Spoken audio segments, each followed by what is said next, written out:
I found the issue.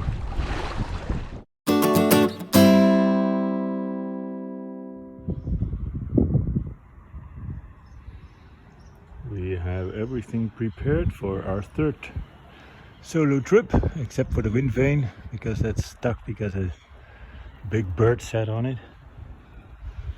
But besides that, we have the lifelines, which is good. We have the bilge pumps, we have the automatic water pump, we have the new staysail, just lacking 2 blocks.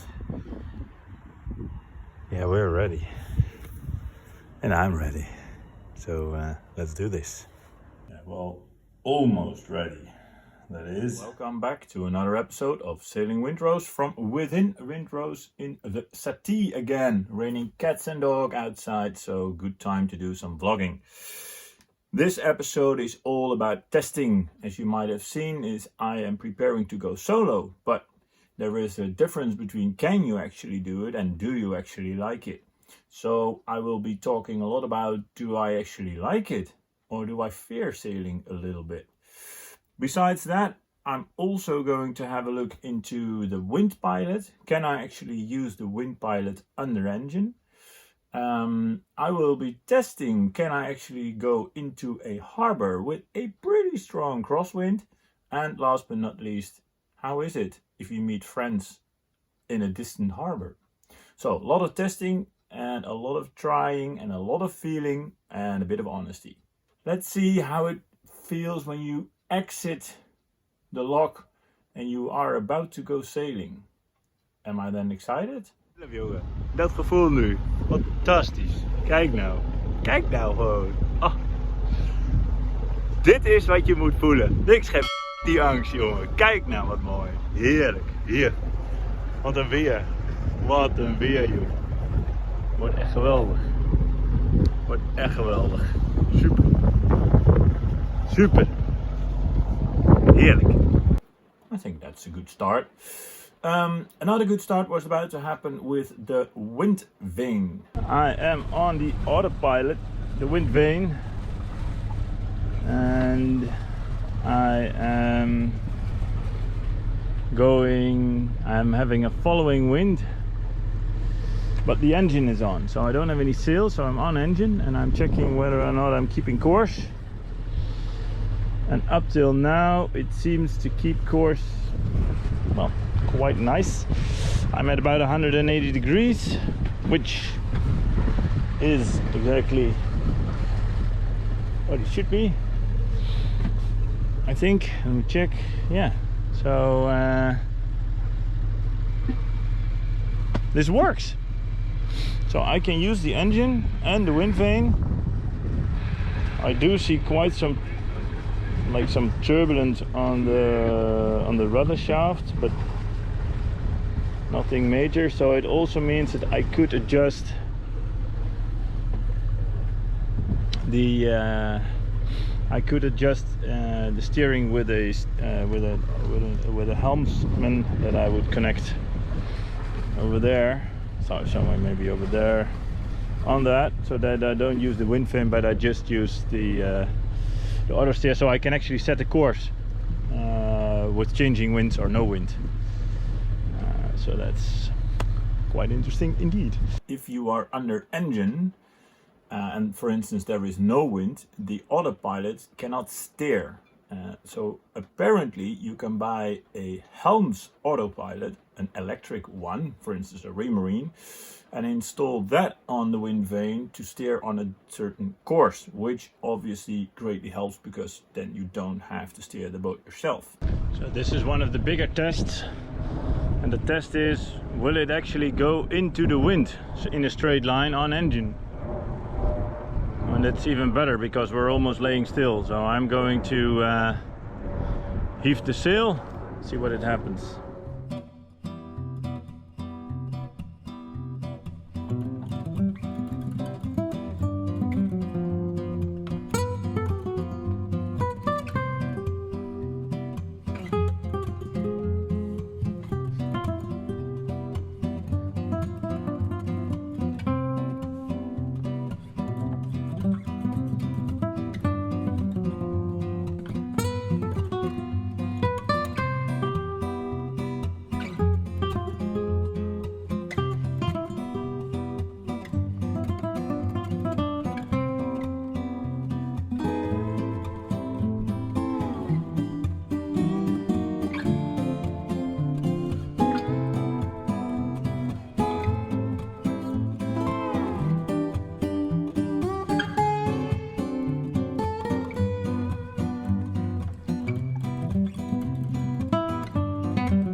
in a way it's applicable. I'm too tired, I'm cold, I'm too hot, I'm nervous, it's raining, it's too late, it's dark. Let's go and enjoy.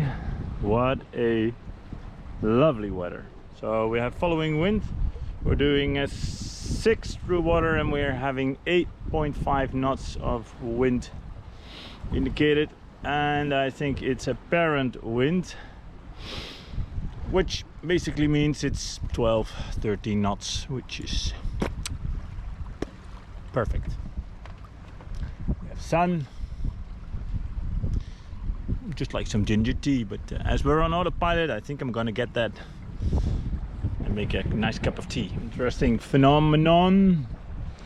If you have a gusty wind, my boat actually, in Dutch we say luft op. You could say the sails are not correct, but it lifts up to the wind, and the wind vane is not correcting it. I'm not fully sure why not, but it's happening again, so let's see what happens. Besides funny to see me think, what can it possibly be? I do realize that I thought it has to be in the wind vane, because it used to work. So I looked and I found the issue. It's not straight. And if it is not straight, it doesn't work. And I know because Peter from Wind Pilot actually told me this when I was in his factory in Germany. So a couple of learnings. One, I fixed it. It's now in a straight line again. Why did it go wrong? There is a lot of kelp, weed kind of stuff in the water. Not only do we sell weed to tourists, but we also have weed in the water. Non-smokable weed, I guess. But it makes the sailing interesting, because I put the dagger board down and we are kind of plowing right through it. So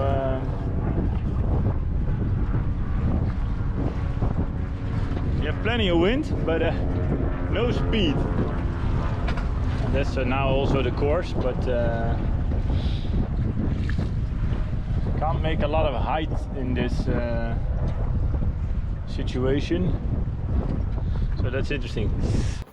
What was also interesting was that I actually pulled out the wind vane while under sail, and when the boat is moving, that actually proved to be a little bit difficult. So I turned the wind indicator to move the blade so it turns up. So I was able to get it out, but it wasn't all that easy. And I only later realized that I could have done that differently. Oh, I could have heaved too. Oh, I should have heaved too. Ah, dang it. Well, I can do that still.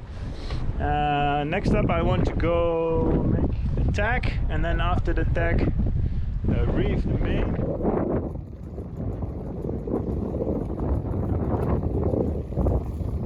So we're heaved through with 13 knots of wind. Not the most comfortable per se. I think if you actually would have waves, be rather uncomfortable in a way, but seems to work. That was really good. We did the bijliggen. I reefed the main. I reefed the head sail. What I learned is you can basically reef by just sitting on one sail, and now I'm gonna afvallen, and then we're gonna go to Pampus, chill out a bit. But before relaxing, it was time to evaluate how we were doing, and especially how the lifelines were doing. Lifelines work good, so I'm clipped in. Might be a little bit exaggerated, but it is to learn. Where's the sun? It is to learn to how to behave with it. So I already found that you have to clean the lines, because else you get stuck. As the boat gets stuck in the weed, I get stuck in the lines. So after a lot of zigzagging, a lot of trying, heaving to, fixing the Wind Pilot and doing all sorts of other stuff, it was time to evaluate the feeling. How are we doing? Jan, als je dit ziet, Je bent nu relaxed. Dus windkracht 3, 4. Nu naar een vlaagje, 4, 4 plus. Dus het waait constant 14 knoopjes. Je bent een paar keer overstag gegaan, een heleboel keer.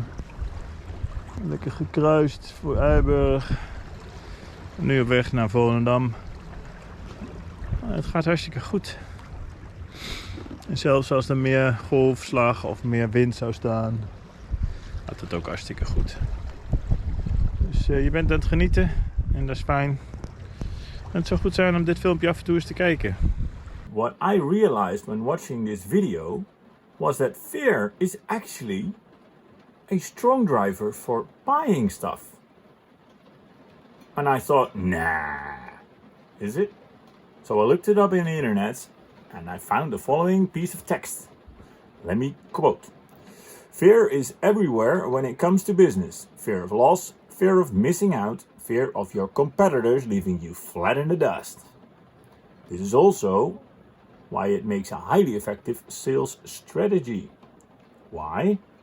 Fear is a universal condition, one that leaves most of us searching for ways to get back to our comfort zones. Marketers and advertisers have capitalized on this in business. Everything from cybersecurity systems to all-in-one marketing platforms that promise us ways to get back to our safety zone. Quite interesting indeed. Well, at least it proves I'm just human, but I did decide after this that I'm only going to go for the things that really make sense. Keep the boat afloat, keep it riggable, and keep it possible to steer. And from there on, the rest is bonus. Quite nice. And after that, obviously, the wind picked up and I felt a little bit of fear. Actually quite a bit of wind. How does it feel? Exciting because especially for parking the boat, this actually is not an issue. Although my sails are not trimmed that well. Need to actually change it now. So give me a bit. So in the end, I needed all my mental power to man the boat, as I am the captain, and all the other roles because I'm solo. And I also needed all my imaginary strength to actually park the boat with a strong crosswind. But in the end, I was on the jetty of Volendam. That was a bit scary to do that on your own, but it basically worked like a charm. With a little bit of help of all the neighbors, but it worked.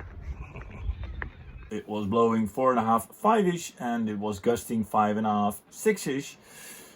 When I had to park the boat, it was quite interesting indeed, but in the end it worked. And the good thing was I found Jacco, and we had a brilliant evening that ended up with an early sleep. And after that we set sail early morning again to go back to Amsterdam. What a beautiful view.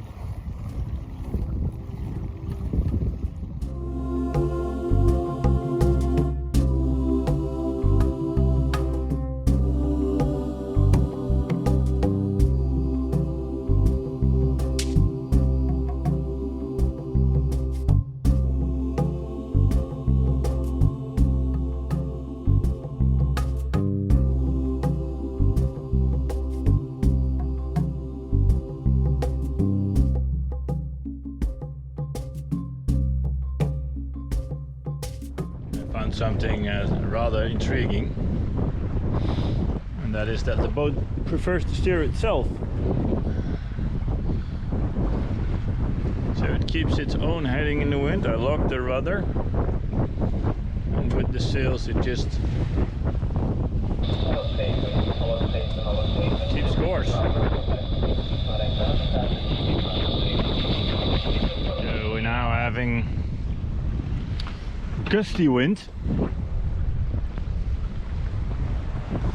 It's basically gusting from 10 to 20, which is a bit annoying, but I basically now reefed the main, reefed the head sail, and now we are 13 knots. Well, anyway, we're bobbing along, which is good. I'm not in a hurry to go anywhere. We're doing 4 knots through water, and if I would have full sail I would go 4.5. But I prefer to try it like this. It's less violent. That makes it actually super comfortable. So it's good to test that. Good. Now we're back at 16-ish. And back to 13. Gusty. And that's it for this episode. I made it back home safely and sound, and I really appreciated this test sail. I learned a lot, and I especially gained a lot of confidence. So, if you've liked this video, leave a like.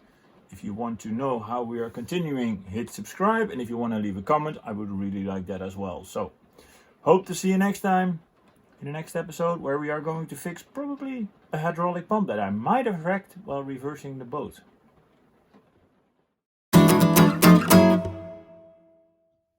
What are your feet doing there? Well, I'm looking at the next problem. Haha. So let me take you along. This is the hydraulic pump that operates the dagger board, and it leaks.